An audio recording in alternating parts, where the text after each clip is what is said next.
Hey everybody, welcome to another episode of What a Hell of a Way to Die. It's Francis here, and I am joined by Davis Winkie. Davis is a staff reporter covering the Army, working for the Army Times.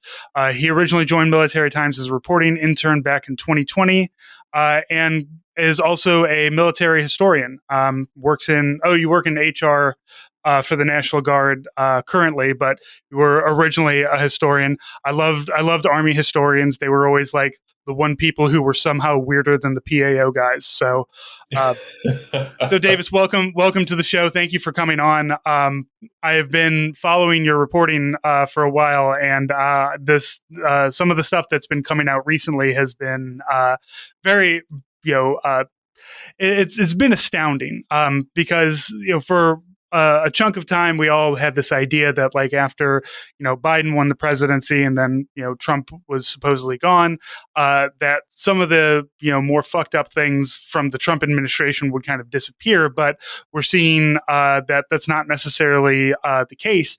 And one of them is the border, National Guard troops on the border, which you covered extensively in the story that is fantastically named Death, Drugs, and a Disbanded Unit, How the Guard's Mexico Border Mission Fell Apart. So, David, I want to ask, what got you first going with this story? Like, what keyed you into it and what made you want to dig deeper into it?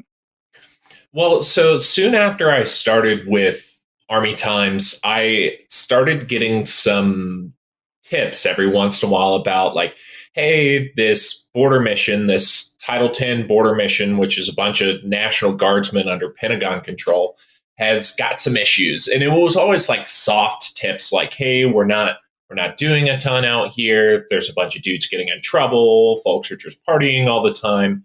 That's the normal stuff that you hear about any troops on, especially us part-timers. Like when I was a reservist, when we were doing our 2 weeks, or if we were out doing field training, there's always dumb shit happening. So, like, I can understand that, like, originally getting stuff like that sounds normal. Just, troops are doing dumb stuff. That's what troops do.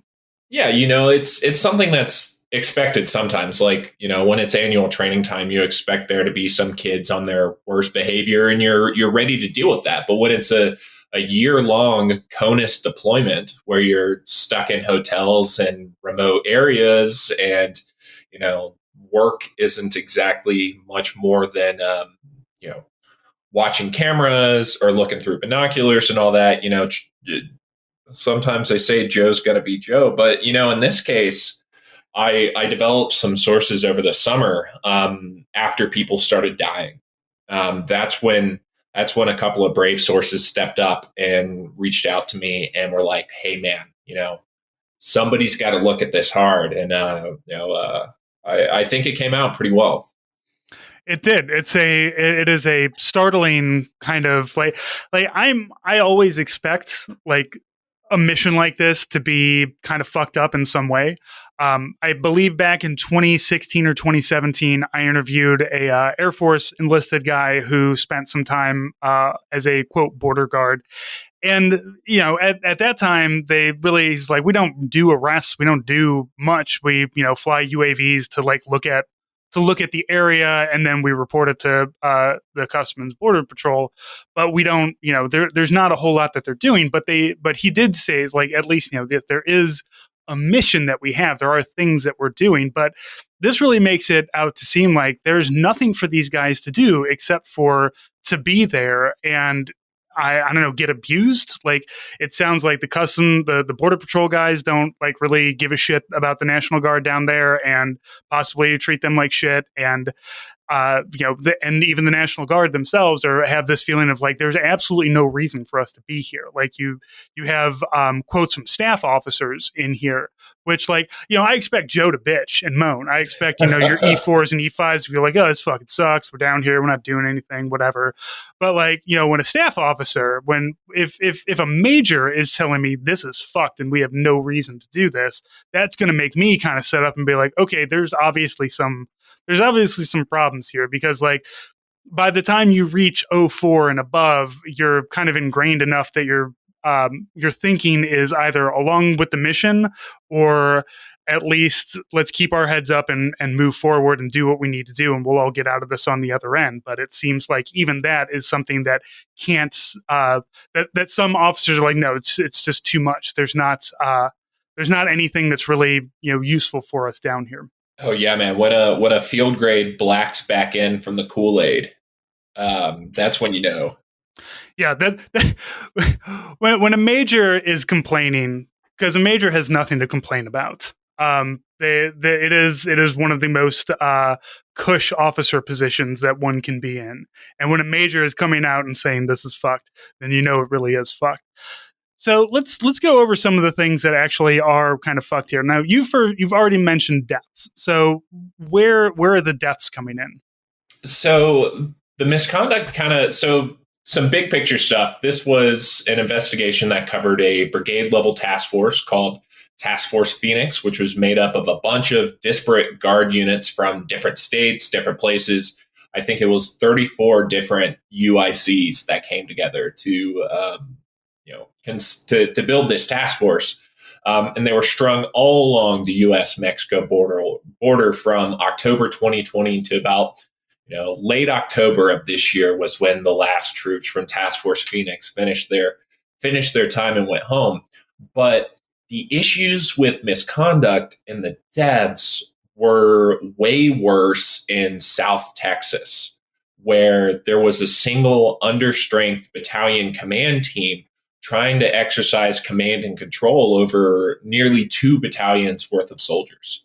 It got so bad down there from a command and control perspective that their higher headquarters established a forward command post alongside the battalion team to try to help them, wrangle all the units that were under their control. And that was where we saw a lot of the misconduct. It's where 3 soldiers died, one of COVID, one while crossing a street at 3:30 in the morning after dinner and drinks with some other guys in his unit. And then another soldier died, unfortunately, in a DUI crash that had another soldier behind the wheel, and a NCO from the Georgia National Guard get maimed in the crash as well. I still don't know if he lost his arm or not. That is insane. And the statistics that you mentioned in here as well discuss that there's the non-judicial punishments that are coming out are like skyrocketed as to what you would normally see. Like you'll always see problems, but like this unit somehow is managing like one report for every like 3 people. Now, what is it that's causing this? Like, because we know Joe's going to be Joe, but why are these Joes being extra Joe? Well, these Joes were in an interesting position where they didn't bring their own vehicles and were instead provided with a bunch of loaners from the Border Patrol with these marked Border Patrol vehicles that one dude from Alabama got arrested by the feds for trying to buy cocaine while driving his Border Patrol truck. Which, to be fair, I'm sure that's not the first time a Border Patrol truck has been used to go try to buy cocaine. So this guy just happened to get caught. There's a presumption of innocence. However, when the undercover feds catch you pulling up to the Whataburger in uniform in the Border Patrol truck, taking the package of cocaine from them, it's probably not going to go well for this guy in court. But they've got these loaner vehicles, and between those and a bunch of enterprise rentals, there's this idea, I guess, that, these vehicles aren't ours. And so, they had more than 500 car crashes alone throughout the fiscal year, which is in these loaned vehicles. Yeah, like the Ford F-150 that was totaled in the crash that killed that one soldier was an enterprise rental paid for by the feds. And so they just absolutely demolished all of these vehicles. Like I've got task force military justice reports where one Joe sideswiped another car in the McDonald's parking lot trying to get into his parking spot. It was just like a culture of recklessness, it seems like. It does. And in here, you mention the Army Times finding some bullet points in your article. When troops weren't on duty, they were at hotels and remote locations. Alcohol and drug abuse became so widespread that senior leaders issued breathalyzers and instituted alcohol restrictions that tightened as the misconduct incidents piled up. Now, look, I was in the Army for 20 years, and I was always incredibly scared to ever like be around weed because I thought I would pop hot. But apparently, these guys have absolutely no concerns about that, about doing drugs and whatever that they're doing, and also just drinking. But it seems like there's not a whole lot of unit cohesion. Like you said, there's all these you said UICs. For those of you who are not military, that's unit identifier codes, which is just every unit has a 6-character code that identifies that unit. So when you're pulling people from different ones, you have no cohesion. Like there's for as much as the Army likes to tout that it's we're all one big green fighting machine or something. My unit is not necessarily going to mesh immediately well with a unit from Washington State or from Oklahoma or something, just because we haven't been training together, we haven't been working together. And overseas, Iraq and Afghanistan, there's a lot of that happens. When I went to Iraq, I was what's known as cross-leveled, which is a unit that was deploying didn't have enough 46 series, so they just reached out and grabbed some, and I was one of them. But they at least gave us 2 or 3 months of training and living and working together before they sent us to Iraq, so that we can, if not become friends, at least learn, what not to do to piss each other off. So it seems like there's just really not a whole lot of cohesion, which is the main thing that you do to keep this from happening, to keep these kinds of incidents from happening. That a attitude of destructive or recklessness is, as you mentioned. It really seems like nobody gives a fuck anymore. And when it's a bunch of 19, 20, 21-year-olds, you need them to give a fuck, because otherwise they start doing some real stupid stuff. Yeah, and you can kind of see that effect of this being a disjointed effort when you compare it to the brigade that was there before Task Force Phoenix. Task Force Phoenix was when the Guard took over this mission, but the fiscal year before that, it had been 3rd Brigade from the 101st Airborne Division. So an active duty brigade who lives, eats, works together. Like they've got those well-worn command relationships. They know each other. They've got that built-in cohesion. And while anyone will have issues on a CONUS deployment like this, for them it didn't come anywhere near rising to the just level of chaos that we saw, especially in South Texas from the Guard troops that were there in the most recent FY. And it's something that, from an operational planning perspective, that's something that is in senior leaders' domain to plan and account for. Yeah, I think the biggest difference in something like that would be like, your E4 is still going to get sloppy drunk, but it's a difference between, is there somebody there who's like, oh, Private Smitty, he's all sloppy again. Somebody throw him in the back of their car and take him home, take him back to the hotel and let him dry out a little bit, versus Private Smitty is going to get into his own car and run headfirst into a bridge abutment because he's so drunk and there's nobody there watching out for him. Like that's, all of this, the bullet points that you have in here, all of it says that people aren't looking out for one another. And in a way, you can kind of blame that on the troop to troop relationship, but also, again, as we said, if there's no real cohesion there between troops, then you're not going to have that. You're not going to give a shit, and you're probably going to become reckless yourself. Another bullet point you have here: a cavalry troop from Louisiana was temporarily disbanded due to misconduct and command climate issues. I have very rarely ever heard of that. And you mentioned it's an extremely rare occurrence to just be like, we cannot save this unit. We need to completely dismantle it. And if it's going to exist again, it will need to exist with completely new people.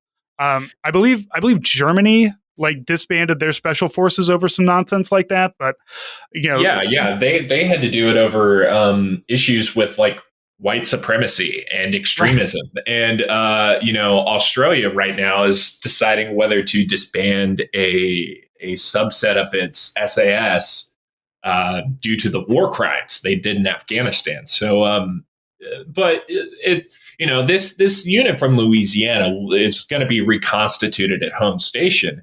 It's going to be put back together, but those guys had this perfect storm of issues where their parent brigade, the 256th Infantry Brigade Combat Team, was supposed to deploy to Iraq, take everybody with them for the entire fiscal year.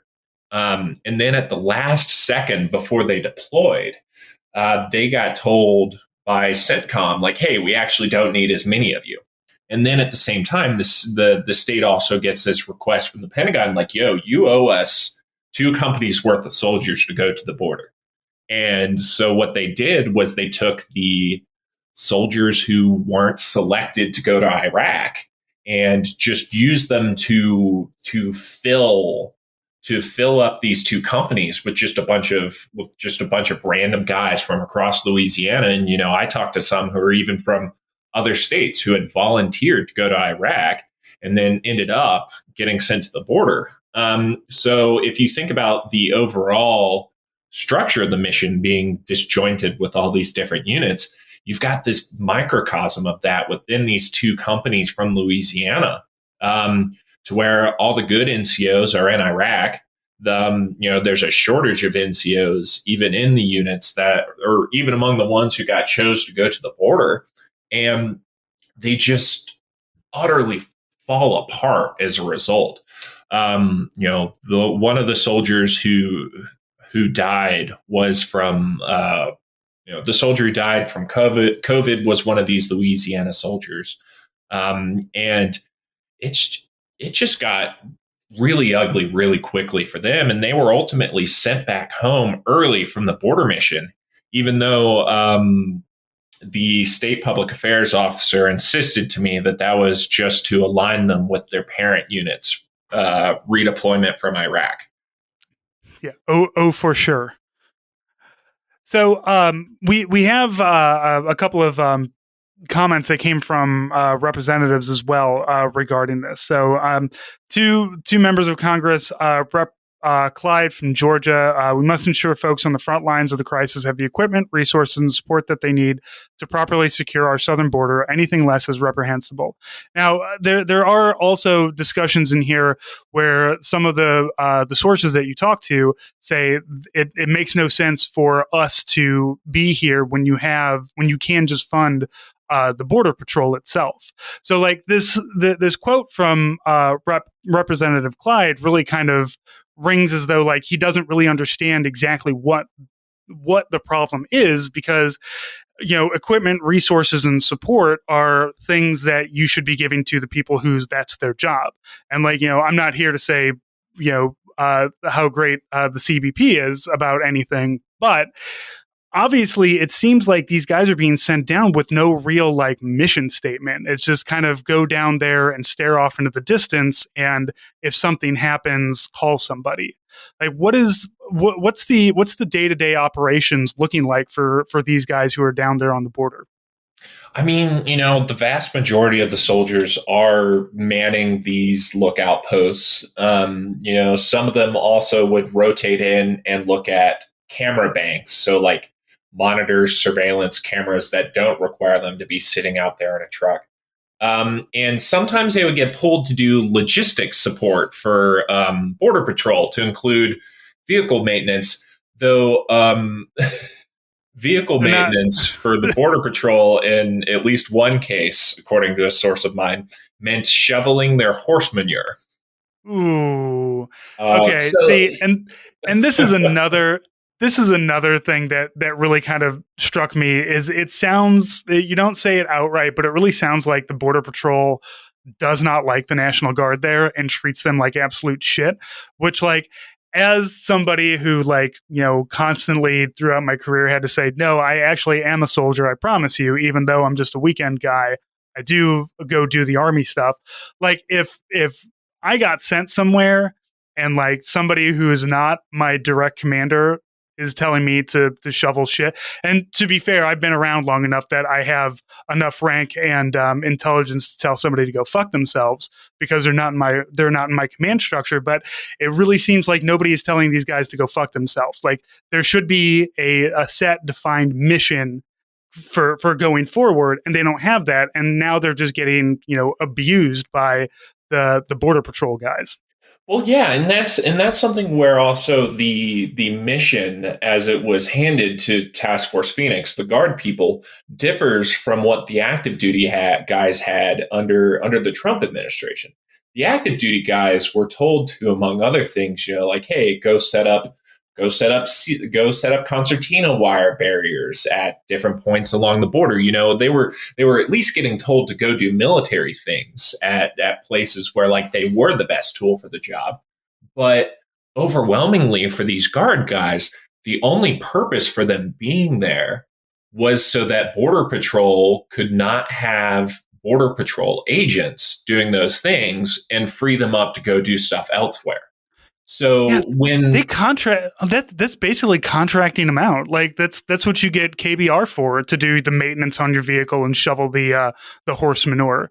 Not National Guardsmen, which, like, to be fair, National Guardsmen and shoveling things is supposed to be like their biggest thing, if you believe all the commercials from the 1980s. But it really seems like the thing that we normally, like when I was in Iraq and Afghanistan, the thing that you would get contractors for, which is doing the things that, like, doing laundry, doing, just normal maintenance on the containerized housing units, or the bathrooms or the showers and things like that, the cleaning and things like that. And now they're just like, no, just get the National Guard down here to do it, which is like, I'm not a person to say that any work is above anybody else, but like that's not what the National Guard is trained for. Like you're using a blowtorch here when what you need is a hammer or something. It's just not the right tool for the job, is what I'm getting at. And it seems like nobody really understands that. Except the National Guard does. The guys down there understand we're not the tool for this mission, and so now they're catching a lot of shit for it. Well, and part of it comes down to the fact that customs and border protection is something of and DHS in general can be something of a third rail in politics. They don't have the same kind of contracting authority that DoD does to effectively hand these jobs to other people. And when it comes to increasing funding for them, that's a different can of political worms. And also, Border Patrol has really struggled in the past to fill officer vacancies, even when they're trying to grow in size. The way that Ruben Gallego put it to me was, like, if we want to secure the border, 100 customs officers is better than 100 guardsmen. It feels warm and fuzzy to say that we have guys with camouflage down on the border, but it's just politicians playing with people's emotions. They don't actually end up being effective, and you're eroding our military capability for real threats. All you're doing is basically taking them away from their families and taking them away from actual training. That's the way Gallego put it to me, and I think there's some merit to that argument. There is. And I think also we saw it after the January 6th insurrection, when National Guard troops were used as kind of just a presence in Washington, D.C. afterwards. And the thing is that the thing that really kills me is that, and I don't know how these guys have it working, but like in the National Guard, when you get put on active duty orders, the way that the orders are written can screw you out of like education benefits, or it can screw you out of like housing benefits. I remember one time I did like a month-long annual training, and they gave us 2 sets of orders specifically so they wouldn't have to pay us BAH, which is like, for me at the time, I was just like, it's whatever. I made good money in the Army, and also my job gave me money while I was on active duty at the time. So like, it didn't bother me that much, but that screws over your E2s and your E3s, who, like, the reserve pay, Army pay is not that great when you're a part-timer, because like when you're a full-timer, you get benefits, you get a place to sleep, you get food to eat, and things like that that are all kind of included. Like your base pay sucks, but you don't have to pay for a lot of things. However, when you're on the outside of that and you're working 30 hours a week at a T-Mobile shop or something, you rely on that extra little bump sometimes, and you just end up not getting that. And then also the training. Like I believe that there was a fight for a while, and I don't remember. Maybe there was a fight for a while to have the federal government pay the National Guard back for all the guarding that they did after January 6th, because they're like, we don't have any money. You guys don't understand like how everybody gets all up in arms about the big number, the big defense budget number. But like, you got to understand, we, the soldiers, don't see any of that shit. That goes to Raytheon, that goes to Lockheed, that goes to, SpaceX or whatever. Like those go to big contracts, but like for us on the at the individual and at the unit level, like you're usually scrimping and scraping to say like, okay, we can send these people to this training, we can send this person to go WLC or BLOC or anything like that. All the classes and stuff are really sometimes scraped together, and at times you just have to look at somebody and be like, we don't have the money to do this for you. I went to Japan, and the unit that I went to Japan with, I went for 2 weeks. They're like, we'll pay for your plane tickets, but your unit has to pay you to be there. So you have to get in writing from your commander that they will front you the money. But that meant that I couldn't do any more annual training because I had used up my 2 weeks. So it's really like funding and wise, it's absolutely insane how these things work. You also have a story that kind of ties into this about how defunded the Texas National Guard has been. And while the Texas National Guard is not necessarily the ones who are featured in this story, it is a story that gets resounds around National Guard units all across the United States, where like we are literally defunding the National Guard. And for as much as people complain about the language of defund the police is whatever, it's hard to say that you can believe in one, but that you shouldn't be as angry that the National Guard isn't being trained, isn't being equipped, isn't being outfitted, and probably won't be. Like I'm happy that 2 representatives are upset about this, but really I don't think anything's going to change, at least not in a immediate kind of situation. Yeah, we're closely looking to see if, anything comes out of this reporting about the federal border mission. But, it's something where until the Pentagon decides to call Index, okay, DHS, we're done with this. I don't know how much is going to change. But with regard to the Texas thing, that one's really interesting because, they have set up under Greg Abbott, who faces a primary challenge from noted war criminal Alan West in the governor election there. Hey, every time I mention West's name, I got to include that. Noted the war inconvenient criminal. fact that he was forced to retire after staging a mock execution of a detainee in an attempt to get info out of him. Right. And you would think that like noted war criminal would be a thing that would not help you in an election, but considering that he was mock executing somebody for information, Republicans love that shit. So, insane conservatives like that shit. He has since ascended to the chair of the Texas GOP and is, a formidable challenge to Abbott for the GOP primary for governor there.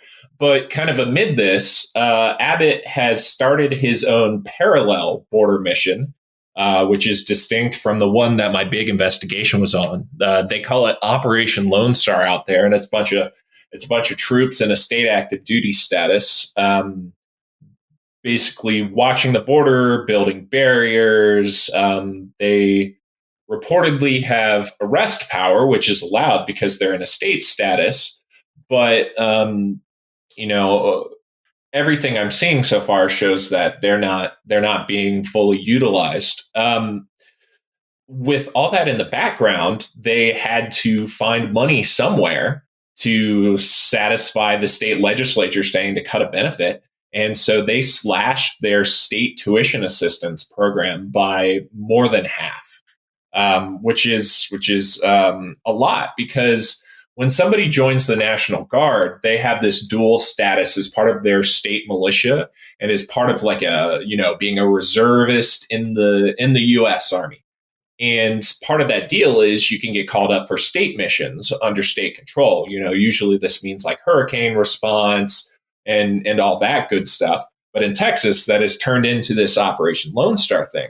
And what you usually get in return is some extra state funded benefits, they might pitch in more to paying for your college if you go to a school in state. They might give you an extra state pension when you retire on top of the federal pension.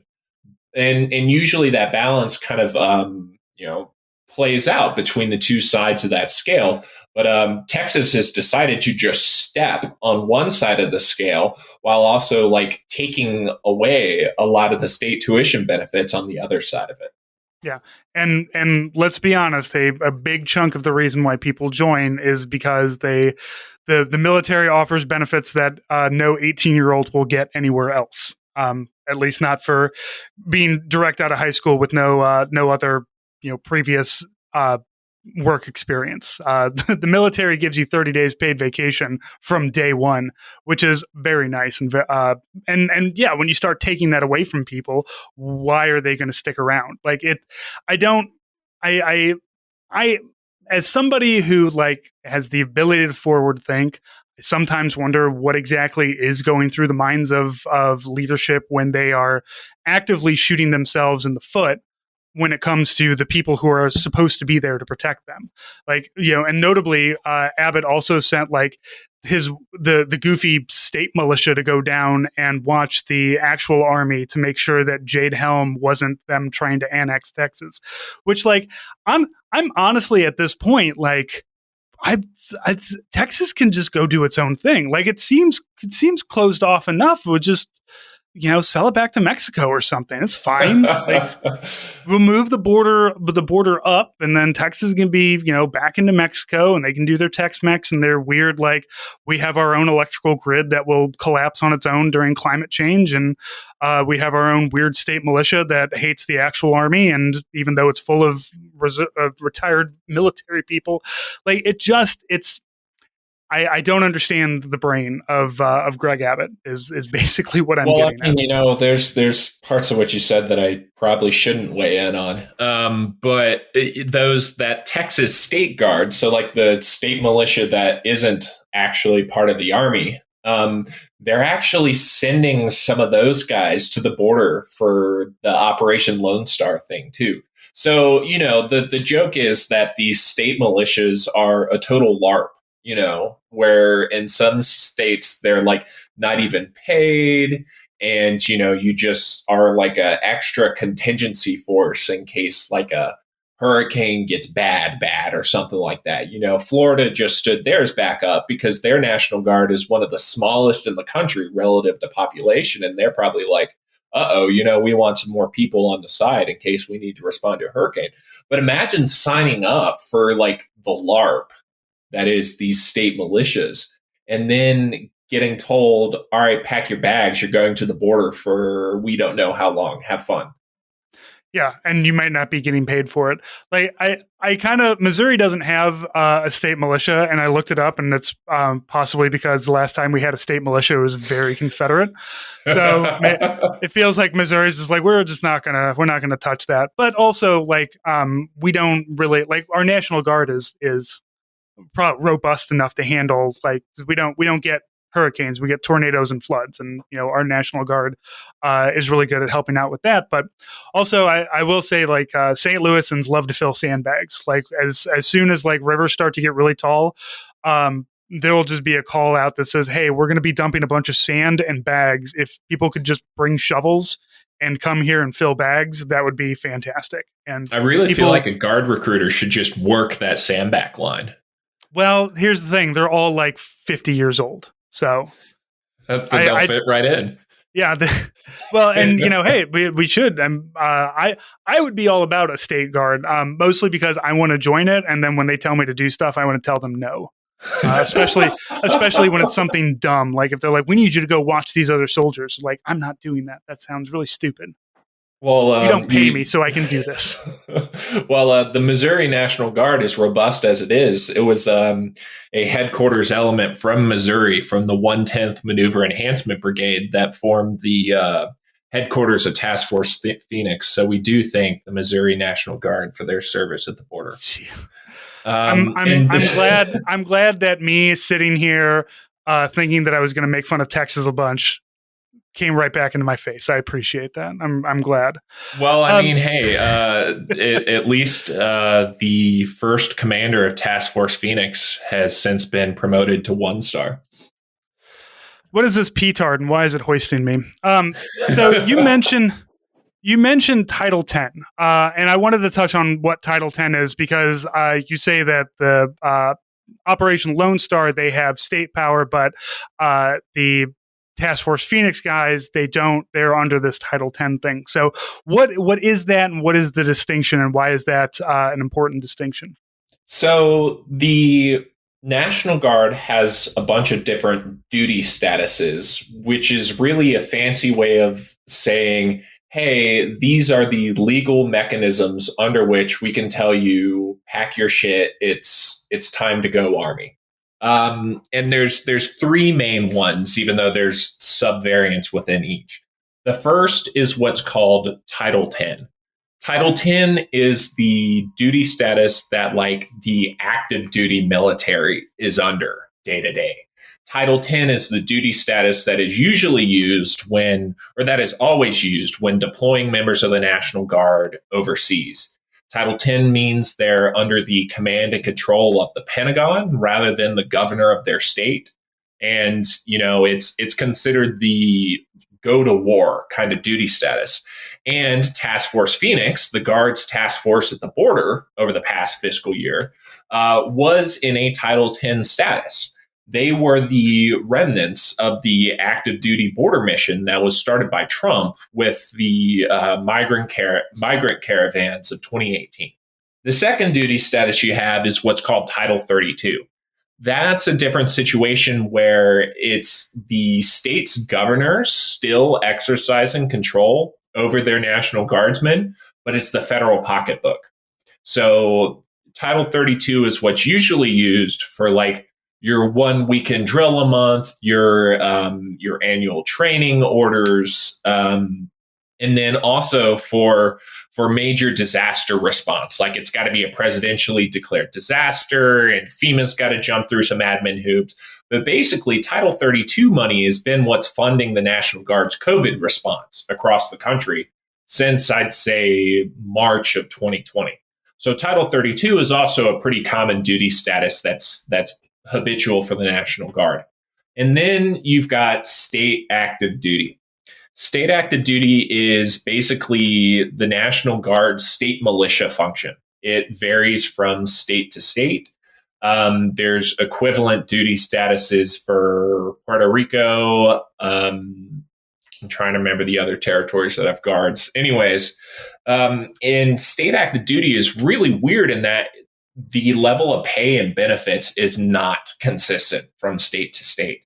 So you've got some states where your state active duty pay has like a cap to where like it can't go over a certain amount, and there's no like housing allowances or anything.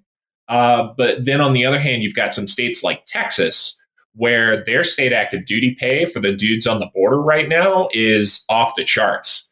You've got 18-year-old kids making probably like $6,000 a month right now just to sit around on their state border mission.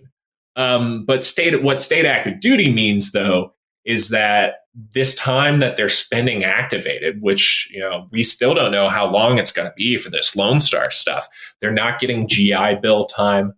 If they get hurt, they don't have health coverage if they get hurt. It's not covered by the VA disability system. They have to go through workers' comp. As a state active duty veteran myself, I've had to fill out some workers' comp packets for people. And if you make one false move on those, it could result in the soldier getting kind of screwed. And state active duty has its benefits in that it's super flexible. You can stand up a bunch of kids on it really fast for like hurricane response, or something like that. But on the other hand, because it's solely controlled by the governors and solely funded by the states, um, uh, activating guardsmen on state active duty is an inherently political decision. If you do it wrong, you'll get attacked by the other party in your state. If you do it right, it's I'm Governor so and so. Here is this problem we had, and look what I personally did with the stroke of a pen to send these camouflage wearing guys out to solve it. Which means ultimately that state active duty is the status where we see the most fuckery in. Like South Dakota taking a private donation from some donor in Tennessee to send 50 dudes down to help with Texas's mission this spring. Yes, I remember that. I remember how that was because it was in compliance with South Dakota state law, and because Texas was like, yeah, come on, it was totally legal. There was nothing illegal about that. There were ethics questions, of course, right? But state active duty is something, man. Yeah, it's one of those letter of the law versus the spirit of it, and it really does. That was the opening of somebody in a different state is paying soldiers in a different state to go to a third state. Absolutely insane. So Davis, now that we kind of have all of this out, what's is there forward movement happening? Is this still in a discovery kind of phase where we're waiting for the military to pull their heads out of their asses and do something about it? When it comes to this federally controlled border mission, it seems to be getting scaled down. So the Pentagon authorized 1,000 fewer soldiers to be at the border between October 2021 and October of next year. That the ground force, and that is now Task Force Legion. Hello, Kentucky. I'm watching you guys. And it's an open question of whether that mission is going to get continued beyond October of next year. And my reporting would, seemingly lead planners to make, to ask some questions about, hey, is this the right use of resources? Is this the way that we should be using the National Guard? And there's been some really strange bedfellows in response to this. I noticed the executive director of the Center for Immigration Studies, which is a SPLC designated hate group that advocates lower immigration, but higher quality immigrants, whatever that means, was sharing my reporting saying like, wow, these guys really aren't allowed to do anything, are they? And then you've got, the leftiest of leftists. Like, obviously we shouldn't have stormtroopers out there watching the border. And I've made some really bad memes about it, but ultimately it seems like there's potential for consensus here to be like, what are these guys doing out there? Right. And the problem, though, is I believe that you would have two different conclusions. Like the lefty lefts will say, obviously get the troops away from there and, open up immigration and make the immigration process easier and faster. And then you'll have the other side saying we need to give these guys more ability to arrest and, be more, violent, basically, to keep people out and to have a more stringent, border crossing kind of thing. It's two sides realizing that the system is fucked up, but it's fucked up in different ways. Each side sees it fucked up for a different reason. And, sure, we'll get the epic handshake meme kind of thing with it. But in the long run, though, I feel like the people that you really should be listening to are the soldiers, because you've got a couple of you posted some text messages that you got from people after you released this the story, or DMs and comments that said, I'm glad that somebody is saying something, because soldiers don't want to talk about this stuff because they don't want to get fucked over. They don't want to get they don't want their careers to get hemmed up, because it's very easy to see how you know, not necessarily, and for our normal listeners who are not in the military, it's easy to see the big name people who end up going down for reasons. That goofy lieutenant colonel in the Marines who was doing all these stupid videos and everything. But like, That's a you don't wild court understand. martial. Yeah, but you don't understand that, like, on a unit level, though, if you get hemmed up on something like this, it doesn't go national. You just get fucked over, one way or the other, either your command structure or something. Or you just, in the case of some special forces guys, sometimes you just disappear.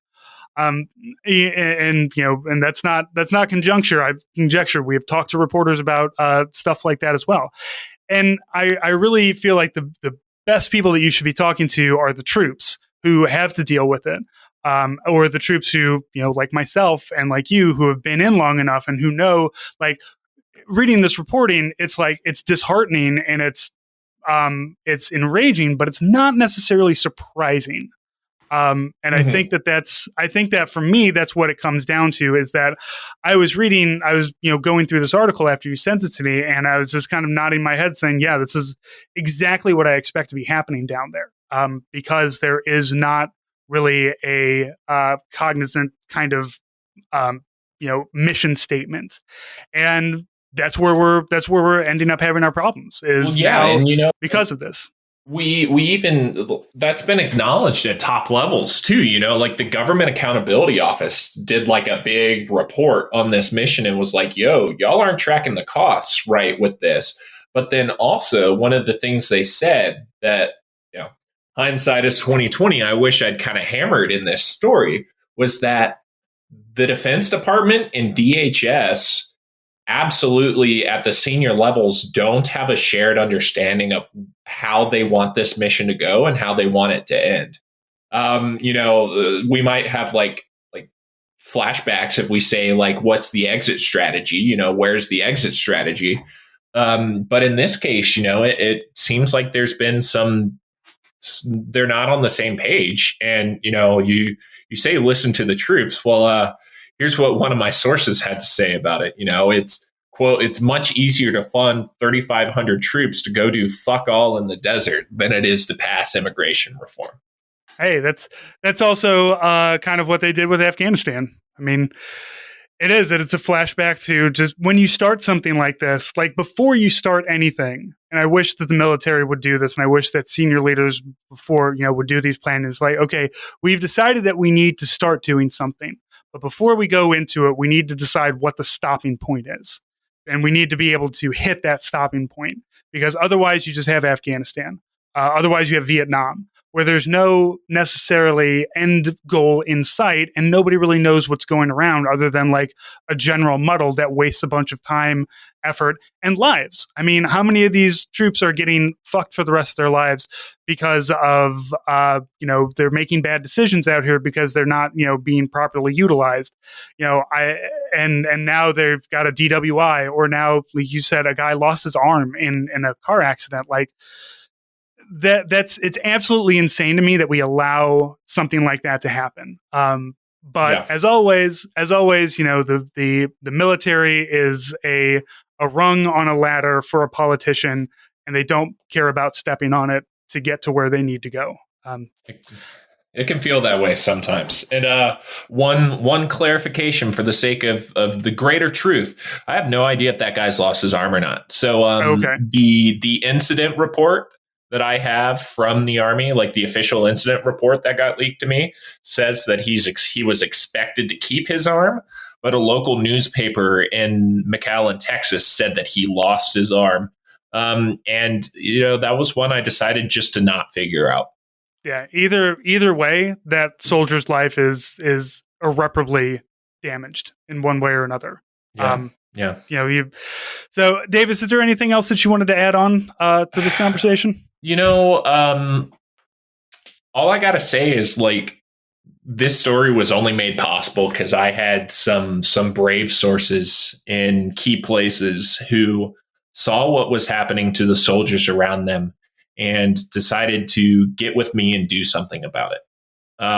And I'm not saying that every mission is as fucked up as this one apparently was, but like you said, Francis, you weren't surprised to find out that this was how it was. And in order to do reporting like this that shows when things are fucked up, just how badly fucked up they are, I'm entirely reliant on people who take it upon themselves to set the record straight and have stuff like this see the light of day. And so if anybody out there has anything on anything, I encourage them to reach out to me and work out a way to help me shine some light on what folks need to know. Yeah, I think that I know that there's always a lot of investigative journalists who have that offer open. And if you are a soldier, I know that it can be hard to trust something like that, and because it's somebody who might not be in the military, and but Davis is in the military, and we have an understanding of how to protect people and how these stories do need to come out. Like it's very important that stuff like this comes out, because it needs to be at the forefront of places. So please, Davis, how can people contact you? So on my author page on armytimes.com, I have an email address. I also have encrypted email available. That is Davis, DAVIS Winkie, WINKIE at protonmail.com. Yeah, and if anybody hits me up via either one of those, we can also get in touch via Signal. And here's where I also slide in that while yes, I am a part-time soldier, I am most definitely not one today. Yep. For those of you wondering, when you're a reservist, it's only when you're in uniform that you got to worry about some of that stuff. Once you're, right now outside of uniform, outside of drill weekends, UCMJ doesn't really apply. So it's a nice little way around it.